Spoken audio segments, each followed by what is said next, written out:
it has come to my attention that Taylor Swift, there was some shots on Life of a Showgirl. I just checked out the album. I really enjoyed it. Really thematic, um, really dreamy. And what I like about Taylor Swift's writing, if you haven't seen me, I've done a bunch of like Taylor Swift content in the past. There's a whole playlist called, the Swifties, if you want to check that out. But I decided to, drop in on the Swifties and dropped it on Taylor Swift content. And she completely crashed, I think, Spotify first day. So I was like, this is a major deal. Popped in the album, really enjoyed it. I like the Sabrina Carpenter record. I like Wood. I like the Ruined Friendship record. It's a really good album.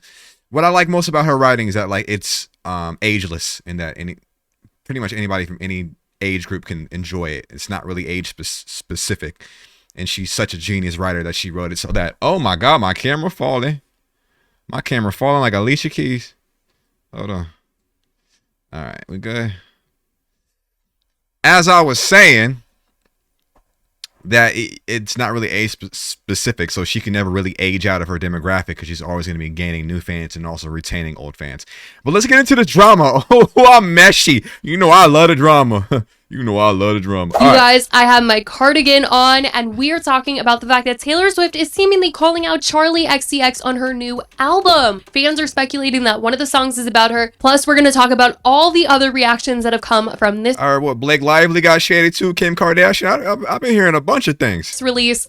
We're getting into everything. So let's get into the reactions from this album. People have a lot to say, and obviously Taylor fans are freaking out, looking at every little lyric, figuring out what each song might mean. And while I thought that this album might have been a diss track to Blake Lively, as it was speculated that songs like Cancelled might be about Blake, they ended up not really feeling like they were. At least not as much as another song felt like it was throwing shade at someone. Speaking of Blake Lively, and she got in all that drama over the movie that she was in, I hear she was alleging that there were smear campaigns against her. Like it was actually organized.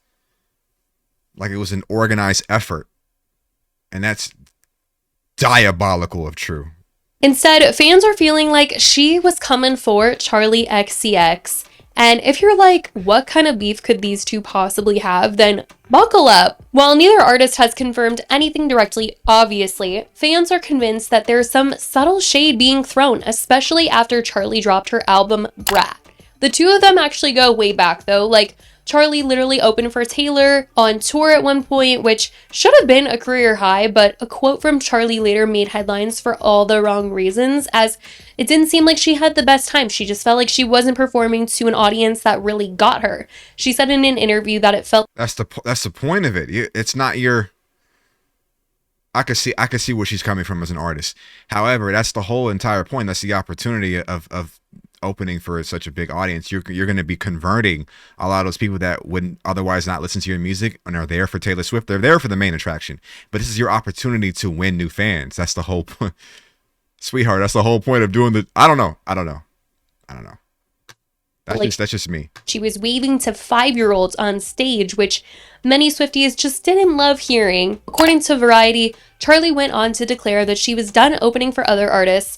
I need to just own my own effing finally. Charli, that's part of the game though. You're going to have to, you don't have to. There's other artists that just want to do, if you just want to do your own show, by all means, and she's had a lot of success in her career, and if she wants to do that, that's fine. You can do your festivals, you can do, but like the opportunity to get bigger happens when you do these collaborations or you open up for, you see what Sabrina Carpenter was able to do when she opened up for Taylor and how that helped propel her. It wasn't the only mechanism for her catapulting into extreme mainstream success, but it was definitely a proponent. And I get what she's saying, that like it's just not crossing over. Like the fans that were watching me, he's not gonna get me now. Okay, all right. Let's go back into the video. Now, she did say that she was grateful to Taylor, and she later clarified that she was just describing the differences in their audiences, but that comment definitely planted seeds of tension in the fandom. Fast forward to 2024, Charli releases Brat, and one track in particular, Sympathy is a Knife, had fans clutching their pearls. The lyrics talk about insecurity and comparing oneself to another woman, and people quickly assumed it was Taylor. The The lyrics were, I don't want to share this space. I don't want to force a smile. This one girl taps my insecurities. Don't know if it's real or if I'm spiraling. One voice tells me that they laugh. George says, I'm just paranoid. Says, he just don't see it. He's so naive. I'm embarrassed to have it, but need the sympathy. Wild voice tearing me apart. I'm so apprehensive now. Don't want to see her backstage at my boyfriend's show. Fingers crossed behind my back. I hope they break up quick. Because I couldn't even be her if I tried. I'm on the other side. I feel all these feelings I can't control. Oh no. Don't know why. All this sympathy is just a knife. Why I can't even grit my teeth and lie. I feel all these feelings I can't control. Oh no. So these lyrics were just fueling this theory that in one day, I lost my husband and sister and uncovered a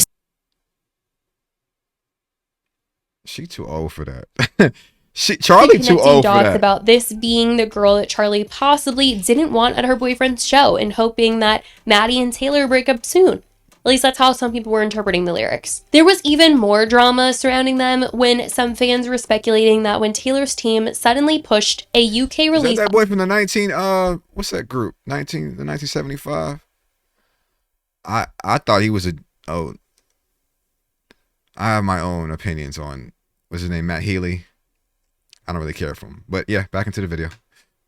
Of her album, The Tortured Poets Department, around the same time Brat was climbing the charts in the UK, it seemed strategic to some, as if Taylor was blocking Charlie from getting that _1 spot.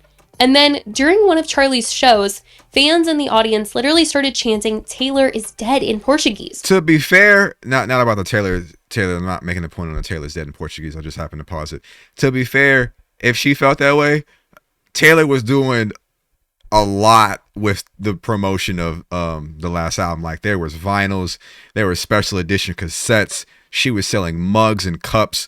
She sold, like, it was a lot. It was an extreme, wonderful in terms of like business on her end. And she owns the masters to her. She owns her own likeness, image, and masters of recording. So she wants to see a profit. I understand from the business perspective. She's an astute and shrewd businesswoman. But she's very kind and giving, and she gives fair wages to her workers and stuff like that. I'm aware of that. But if she felt like that as an artist, I'm sure other pop artists may have felt the same way. It's just like, she's killing it. But that could either be aspirational or you could be jealous by it. I don't know. Which is just so dark. Charlie shut it down immediately and told her fans that she does not want that energy at her show. She posted on IG, can the people who do this please stop? Online, at my shows. It is the opposite of what I want, and it disturbs me that anyone would think there is room for this in this community. That's nice of her. Okay. All right. Everything's good so far. I will not tolerate it. Now, like I said, Charlie and Taylor haven't ever officially said they have beef or anything is going on between them, obviously. But because this has always been in the air, when some lyrics started coming out of what was going to be on Taylor's next album, Life of a Showgirl, people were like, oh, that one sounds like it's going to be about Charlie. One line from the song Actually Romantic started going out before the album actually came out, and it was, I heard you call me boring Barbie when that got you brave. People react. Damn. That's a crazy shot. I remember hearing that lyric, and I was like, I wonder who that's for. That's a crazy shot. That's for Charlie. And said, the Actually Romantic lyrics, oh, she's popping Charlie. Oh my God. Another person said, Taylor is the funniest person alive because look at her dancing to Charlie while Actually Romantic was fully hot and ready in the drive. Which this one's funny to me because she was full on dancing to Charlie performing at the Grammys. She got the bottles up and everything. She was like, this bitch don't know what I'm gonna do to her. She don't know what I'm gonna do to her. Never would have thought that they had beef or that she was writing a song that people were going to interpret as shady towards Charlie. People also said yesterday it was Nicki and Cardi, today it's Taylor and Charlie. Another said, yo, waiting for the Girls So Confusing by Taylor and Charlie. About to have the worst 24 hours online as a Taylor Charlie the 1975 fan. The internet went wild interpreting it as a potential diss towards Charlie. How many pop beefs and just music beefs in general has been over a man or a woman in terms of like, I dated this person and then you came after? Like, how many problems have been started because of that? There's no way to get an accurate count, but I would like to know that. I'm willing to say that outside of money, that is the main reason why people fall out. Probably in not just music, but just human nature in general. I'm willing to bet that. Some were feeling like the title of the track was also making it known that this was potentially about her, because Charli has a song titled Everything is Romantic, and this song was called Actually Romantic. They also felt like this song might be about her because a comment that Maddie Healy's fiance Gabriette left on someone else's post on Instagram. She looks dead inside. That soul is gone. Comedian Veronica Is Cool posted a video where she was joking about what Taylor's next album was going to sound like, and Gabriette commented and said, "Babe, record Actually Romantic, please," which many took as a sign that maybe she knew that Actually Romantic was about to be based on Charli. Now, once the song came out, fans were even more convinced that the song was about Charli. The lyrics were, "I heard you call me boring Barbie when that got you brave. High five my ex, then you said you're glad he ghosted me. Wrote me a song saying it makes you sick to see my face. Some people might be offended, but it's actually sweet. All the time you've spent on me, it's honestly wild. All the effort you've put in, it's actually to say the effort and dedication you put towards hating me is romantic, is comedy. No, I love Taylor. I ain't gonna lie. I'm not gonna lie. I love me some Taylor. That's gangster. That's fire. Romantic. I really got to hand it to you. No man has ever loved me like you do. I hadn't thought of you in a long time, but you keep sending me funny Valentines. And I know you think it comes off vicious, but it's precious, adorable, like a toy chihuahua barking at me from a tiny purse. That's how much it hurts. How many times has your boyfriend said, why are we always talking about her?" Which, I mean, it definitely did feel like it was about Charli, given that fans had interpreted Charli's song previously as wanting Taylor and Maddie to break up. Like, I'm not even thinking about you. You're beneath me. I'm running up a huge bag. I'm with my fiance, Travis Kelce, world champion. You know, we're doing it real big things over here. So the fact that you keep talking about me, you know, I just think it's cute. You know, that shit is amazing. I love that. I support that energy. And Taylor is clearly singing about someone being happy that she got ghosted by her ex, and she's singing about someone who didn't like being in her presence and that has this hate for her. Here's the thing. I also thought it was Taylor's decision to break up with Matt Healy. That's what I thought. So I don't really know exactly about being ghosted by your ex if it was the other way around. Like I thought Taylor was in full control of that. I don't know. Y'all let me know in the comment box. It just felt like all the signs were pointing to this drama being real. But like someone said, I'm hoping for a little something in the future where they can maybe work it out on the remix, you know? There's a lot of opinions going around about this album. Okay, just finished the album. Holy shit. Literally nothing was what I expected. The Life of a Showgirl, everything I thought was going to happen was turned on its head, with the exception of Wood. I thought that one would be horny, and it in fact was. Absolutely. Yeah, 100% was horny, for sure. She was talking about that meat. I made no mistake about that. It was very clear to me. Loved it and listened to it about 15 more times. Y'all never let albums marinate. I swear. Once I listened to The Life of a Showgirl, I was like, I'm going to bed now. Because what I'm not going to do is go in comment sections and be like, oh, it's horrible. I absolutely hate it. Worst album on the planet. Y'all gotta go to bed. Like, I swear people did this for Tortured Poets. Personally, right now, off the top of my head, the first song on the album that I listened to was my favorite. It was the one that I was the most excited to listen to back. The Fate of Ophelia. Hi guys, so I'm editing. Also want to give an update that Wood is also up there for me in favorite songs. I like Wood a lot. Yeah, pause. On this album, but I'm watching this interview where Taylor Swift is sitting down with BBC Radio 1, and they're talking about how this album is very upbeat. She's very happy right now. She's very in love. The songs are about Travis, but she notes that, you know, there's some bite in here. You know, not all of them are like that, and obviously it's not her saying like, yeah, I have a song about Charli, but definitely throwing some shade at, you know, there's a song on here that, like, she was dragged into some drama. And I would like to say, I think between I say within the last 5 years, from 2020 to 2025, Taylor Swift has been very consistent in releasing, and I felt a lot of her projects have like a withered spirit to it. Not in terms of just her as a person, but I just think that her approach and relationship with love was like a flower that she was watering and it bloomed, and then it died, and she watched it die, and she mourned the loss and she moved on. But in this album, the swing of it and being it upbeat, it actually seems like she was watering her garden again. Like, and the garden is a metaphor of love. Like she was in a healthy love situation. That's what I noticed up top. And I like those type of albums because it makes it more of an enjoyable listen, and it makes it easier to kind of pick apart what's going on. When something is slower, and the tempo drags out and the melodies, granted, when in these type of records where it feels like more hollow in sound, she does other things that I like in terms of the songwriting and vocal production. Like she'll stack the harmonies differently, different notes in the writing. A lot of it is like she's very heavy in themes throughout her entire catalog, from what I understand.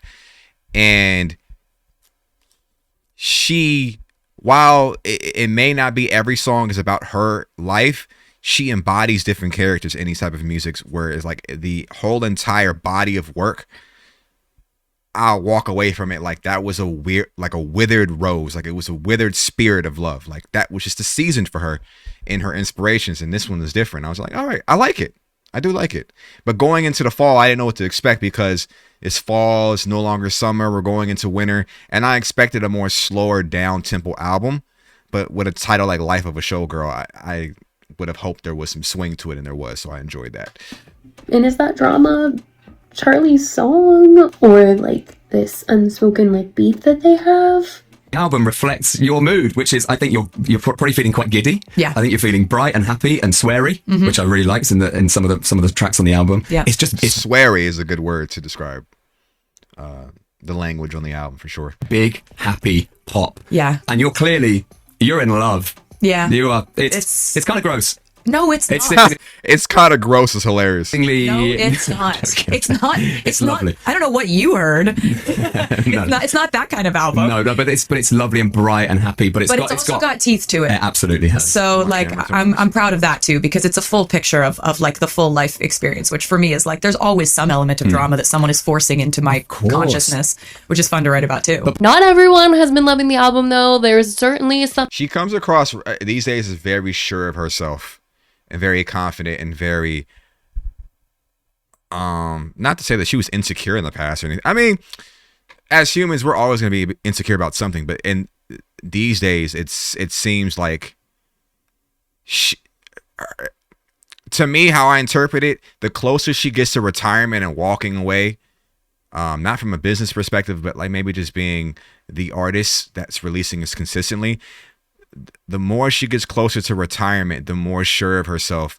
I think actually her getting back her master's has a lot to do with this confidence, but she's exuding this sort of like, well, I made it. What's next? Like, I guess love is next. I guess settling down is next. I guess having a family is next. When you start entertaining those thoughts, especially on a record, it's like, I'm content, I'm fulfilled, and I'm happy. So when she talks about the drama that's being forced into her life, it's probably with definitely people that are not as equal to her on a success level, but probably not as equal to her on a happiness level either. So she's able to look at it with like charm, like, oh, you being so disgruntled about me is actually romantic, which is I support. I do. Opinions saying that they don't love the writing, they don't like the songs, it's very childlike. I just got done listening to The Life of a Showgirl for the first time, and it was low-key. It wasn't that good. When I hear childlike, I don't think of that as a bad thing. Like childlike wonder, the childlike spirit, that type of like inner child happiness, that glow, that brightness. I don't think that's a bad thing, but I do think it's a contrast in some of her albums, like the Tortured Poet Department and the album from 2020. It's escaping me. It's a white cover. However, let me look at this right now, so I can know the catalog right now. Of course, wealth is a topic in her Wikipedia.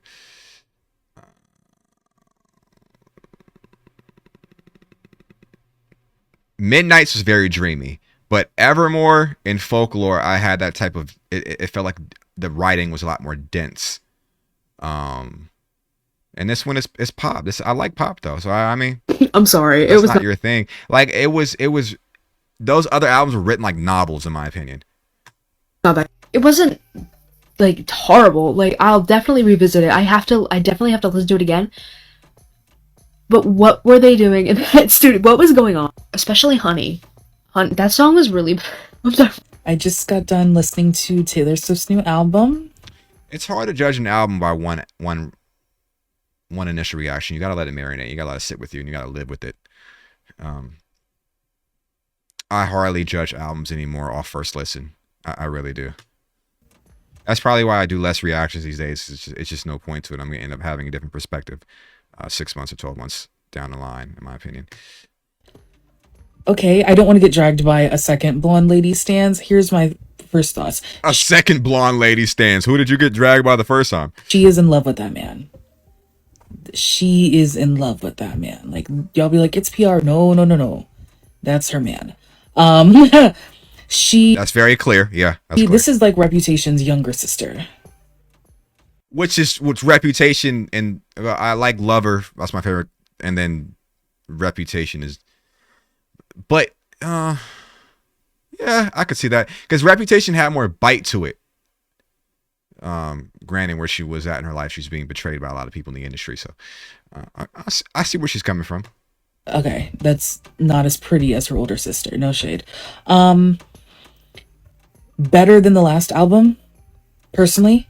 I agree. I low-key think it's better than Midnight's as well. I agree. Like, if we're going Midnight's, the first, like, album, not the deluxe, just the regular Midnight's, I think this is better. I low-key don't think we're gonna get an album from her in a while. And I agree. I think she's closer to retirement.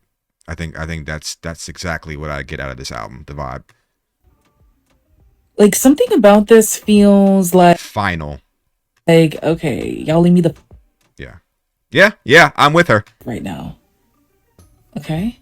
I just wanted more energy. I certainly want to know what you guys think about all of this. If you guys have heard the album, if you're listening to it, your reactions, let me know all of your thoughts in the comments. Okay, I'll leave a link to her video in the description box down below if you want to see it without me yapping all over it, which is fine, I understand.